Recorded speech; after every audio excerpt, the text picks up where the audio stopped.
CjayQ, man, how you doing? How's it going, man? How are you? I'm good, bro. I'm good. I appreciate you doing this. No problem. Yeah, I'm pumped for your set, dude. Oh, yeah, hell yeah. How you feeling? You excited for it? Yeah, pretty excited. This is like the first time playing with like a band, so Yeah, it's going to be interesting. I was actually going to ask about that. So you don't usually play with a band?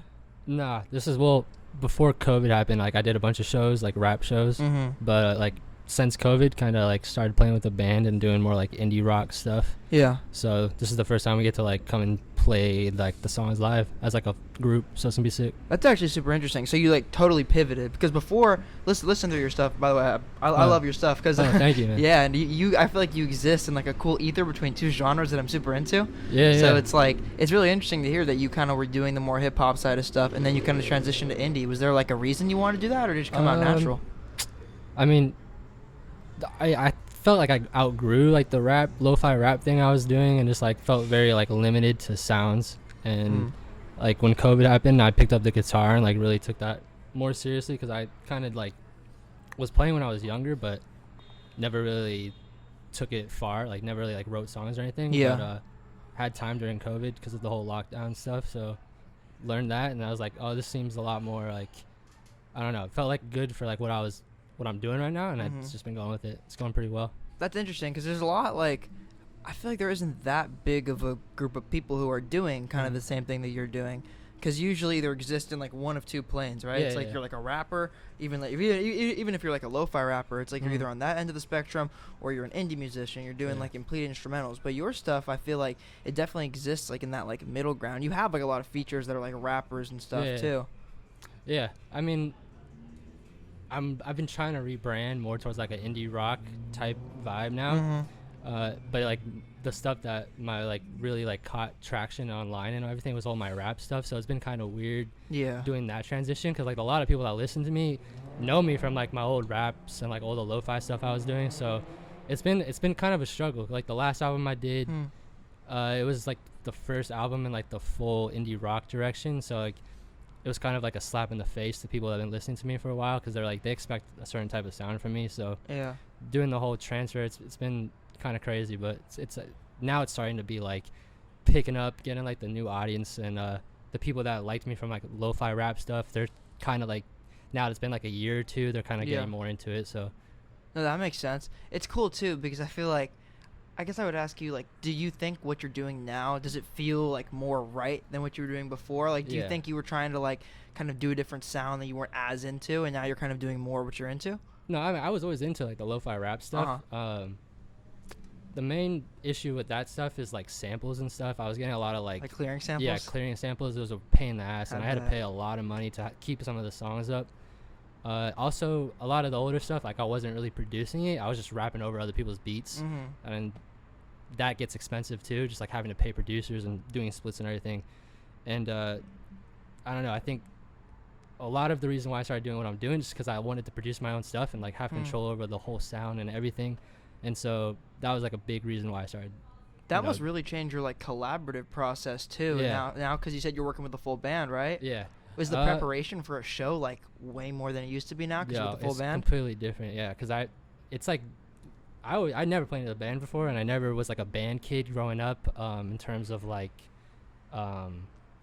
school band or anything like that. Yeah. So I never really played with other people, and I like rap shows. You just have a DJ, and I'm just like rapping over like what do they call it, a backing track or whatever. And so like now having to make sure I have the vocals like 100% because there's no backing track, and just being in the same groove with like a band and everything, it was difficult. But like we've been practicing for almost a year now, so it's been pretty easy to transition. And like for this show, we were hyped because we never had the chance to like, I mean, besides like backyard shows and stuff, but like an actual audience, this will be the first time doing it. Was it hard to like find a band since you were kind of in that hip hop area? Like I would imagine like if most of your connection to rappers, it's kind of harder to find like instrumentalists. Yeah, it was pretty difficult. One of my best friends that I grew up with, he'd been playing guitar for like pretty much the same amount of time as me. So like I knew I had a rhythm guitar because I play lead and rhythm.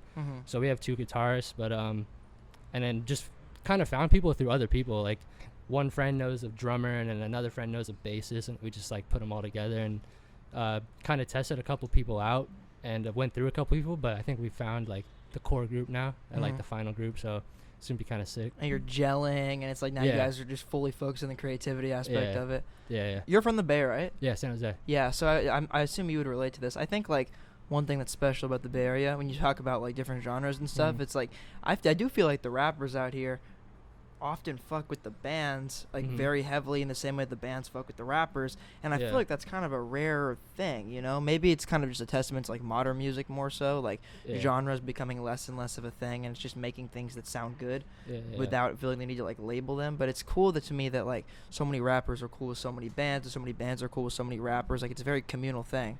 Yeah, I think the whole scene going on right now, band wise or rap wise, like everyone's kind of just gelling together, and I think both genres are kind of meshing in terms, because like a lot of people say like the stuff I do now kind of still sounds like I'm rapping over like an indie rock type beat, and I don't really hear it like that, but like I have a lot of people telling me like, oh, this is like more hip-hop leaning. So I just think rappers and bands are just like, they're kind of just becoming one thing now, and I like a lot of the people tonight, I know a couple of them are doing rap, and like they have a full band and it sounds really nice and sick.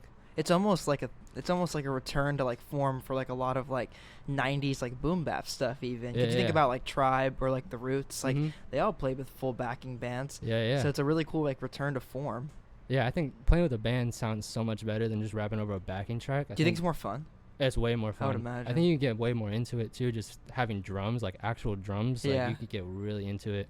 I'm a drummer. I feel the same way. Oh, really? Like, half of like what I play is hip hop stuff. Oh yeah. Like I love writing drums to hip hop songs. Yeah, drums. Yeah, I think just playing with multiple people also just feels a lot funner than just like standing in front of like having a DJ and just standing in front of a crowd. I think that gets kind of stale after a while. And like I did that for like 5 years, and it's, I don't know. I think playing with the band's probably the way to go nowadays. Did it feel less nerve-wracking to be up there with like a full band opposed to just yourself? Big thing. Yeah, definitely. Having like other people that are up there and having the same amount of like stress that you have. Like everyone has their own little stress. Everyone has to make sure they're on beat and like in the pocket and stuff. And like just knowing that someone else is dealing with that while I'm dealing with that, it kind of feels a lot nicer. Yeah, it's like I don't know if this is the right way to put it, but it's almost like a shared pain, you know? Yeah, no, exactly. I think about it, this is like a funny analogy, but it's almost like, think of like a track team, like a cross-country team. It's like you guys bond over the fact that you're all like running every day and feeling the same pain. It's almost like, it's like trauma bonding. Yeah, exactly. So it's like when you're up there and you guys are all nervous together, it kind of, you know, you feel like everybody around you has the same mentality. So I would imagine it's a bit less nerve-wracking. No, it's way better. Just having the band helps me like stay like into it, because I think sometimes just like rapping over a backing track, I mean as long as if it's like really loud you can get into it, but a lot of these venues, like the way they have their sound setup's not that great. But I'm after the sound check here, I'm pretty hyped about performing. I love the sound of Brick. Yeah, it sounded really nice actually. Yeah, it's my first time here, so yeah, no, it's a great spot. Were you growing up? So San Jose is where you grew up, correct? Yeah. When you were up there? Were you listening to more of like the hip hop side of stuff, or were you around more like the instrumental music? Like what kind of stuff like influenced your sound the most? I listened. You know when like HBK had their whole time when they were really popping. I mean like everyone in my high school was listening to that. Sue and everybody. Yeah, Sue, Pilo, everyone.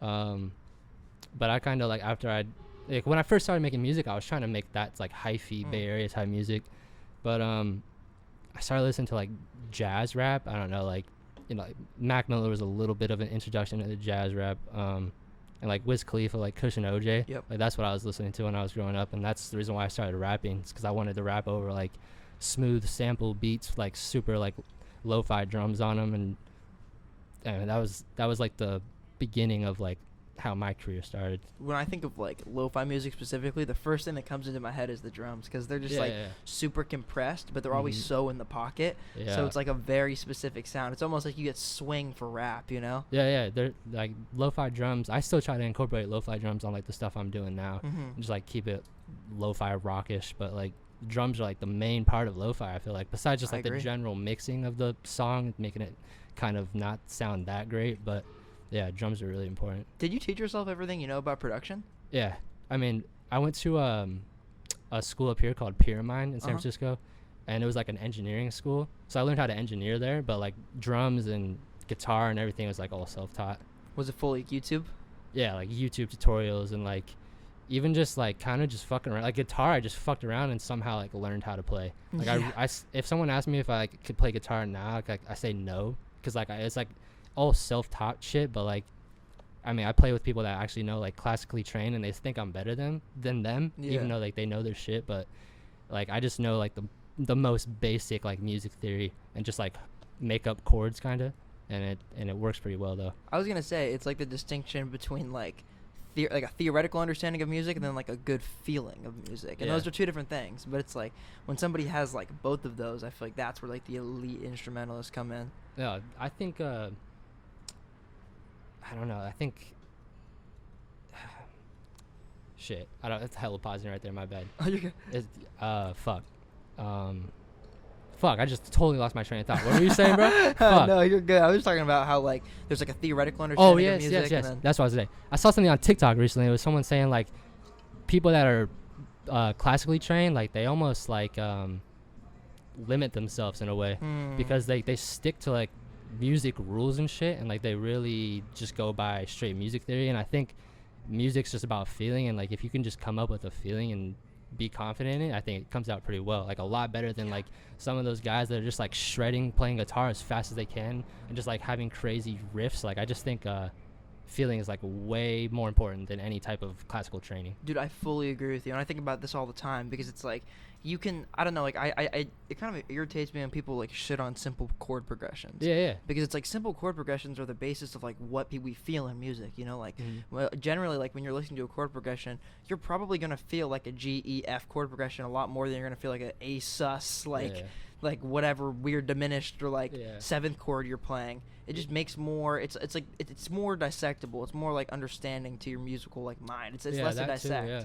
I think it's keeping it simple. I mean, like having really complex chord progressions kind of like for pop music just doesn't work. Yeah. Because like the average listener just doesn't really understand music to that extent, and just like to the average person's ears, like a nice simple chord progression works so much better than, you know, like some complex shit that like no one really cares about except for the people writing the music. Exactly. You know what I mean? Or like other instrumentalists listening to it. Yeah, exactly. Yeah. I think about like John Mayer a lot in this regard. Like John Mayer is a great example of somebody who's like a ridiculously classically trained instrumentalist, but he understands feel and he understands like restraint. Like he fully understands restraint in his music. Like John Mayer in his music, for example, he's not playing like ridiculous riffs where he's shredding a lot, but then when you see him play with like Dead and Company and stuff, it's like he's playing guitar to his full extent, and then you start to understand like this guy shreds, but he just understands that like not every song needs like a ridiculous riff, you know what I mean? Yeah, totally. Yeah, John Mayer, he's a perfect example of that. Like he's like the most trained you could be musically, but like he knows what pop music is and like how it works, and like you just gotta keep it simple, and he's like the expert level at doing that, just like simplifying shit for the listeners. Yeah, it's all balance. You said you're playing a new album tonight, right? Yeah, I'm playing like pretty much 5 unreleased tracks, and then like one of them just came out last week. Wow, that's gonna be cool, man. Yeah, it's gonna be sick. Are you more like on the verge of like being super excited for that, or are there things you're nervous about with it? Not to psych you out, but no, not nervous. Not. Kind of just wanted to play new shit because I just wanted to get the feel for like the room, see if people like it.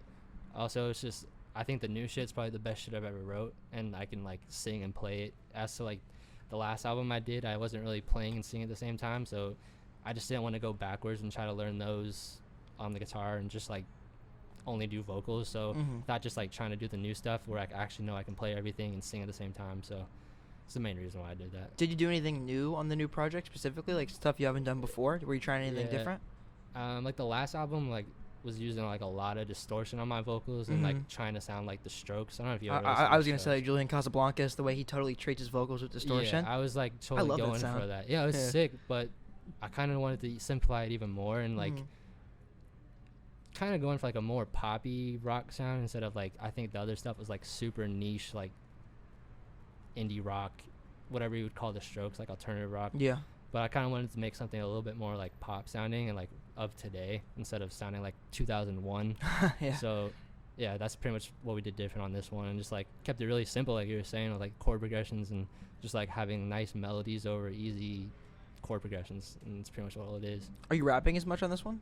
I mean, that's what I was saying earlier. Like people say that like I still sound like I'm rapping. Yeah. But like to me, I'm actually trying to sing, and like to me it sounds like I'm doing like indie rock shit. But like I guess to like the hardcore indie rock fans are like, oh, you kind of sound like you're rapping on this, and like it might just be like the monotone. Sometimes I'm a little bit monotone, so they just take that as like like rapping, I guess. But I would say no, I'm not. But I mean, someone else, they might say like it sounds a little rappy.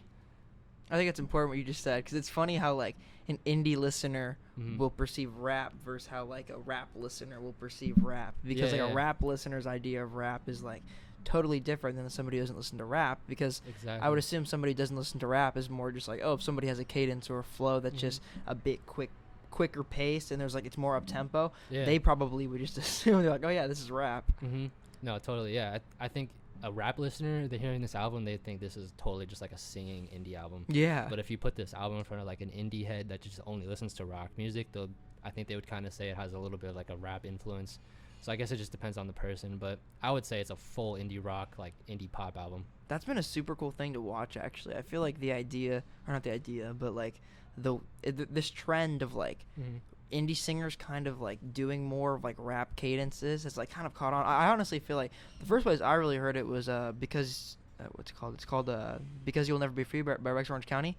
His first project, he does a lot of that rap singing stuff. My friend Morgan, shout out Morgan, her new song Mom Jeans, it's very much like that same idea. It's like she's singing, but it's like she's singing very like rhythmically, and it's very like up tempo, and there's a lot of like feel to it, so it almost feels like rap, and it probably has like a live instrumentation sound to it. Exactly. So I think that's the new wave for sure. I think that's a thing too, that I know you've taken advantage of this, because I was stalking you on TikTok and stuff. I feel like that's the kind of stuff that really will pop on that. And then also even like I was looking through your stuff even more, and saw you run a bunch of editorial playlists. I think it's cool that you're taking advantage of like those two marketing tools. Those are like, I say this a lot, but I think if like you're not taking advantage of TikTok and like editorial playlists now, you're just gonna get left behind, unfortunately.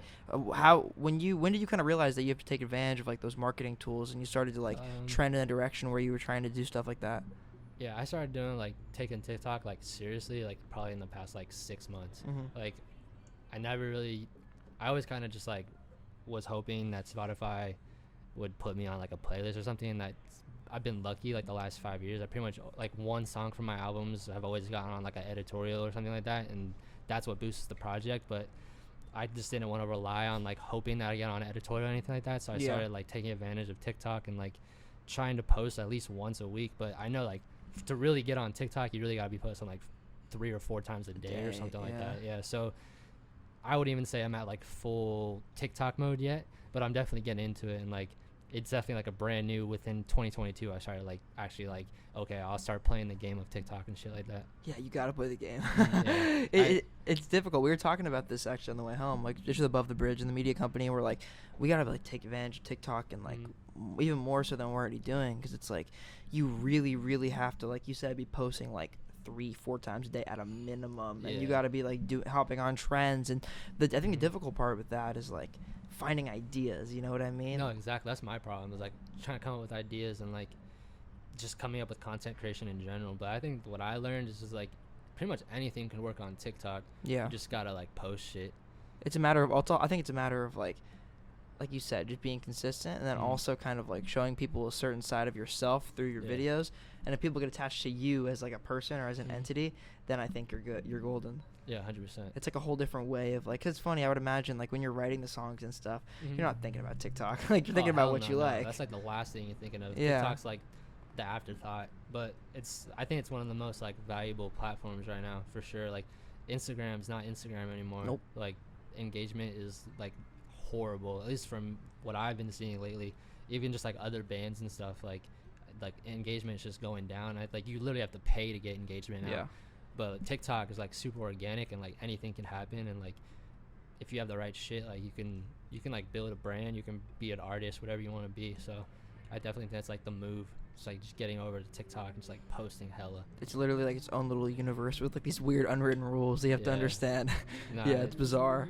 Social media, like I've never really been good at social media. I've always just been about the music and shit. And really haven't taken the social media seriously, but this past I would say since beginning of this year, like I said like, okay, I just gotta start playing the game that everyone else is playing, and just like trying to like be on the internet, because like I never really wanted to be like I don't know, like an internet rapper or like anything like that. I just wanted to like actually build like an organic fan base. But then COVID happened, and like there's no shows or anything, so the only thing you can do is be on the internet, and like so it's really like opened my eyes to like everything. I think COVID like propelled that trend that was already happening. You know, like everything was already trending towards like you can't escape the internet. But then COVID just made it so like everything was on the internet.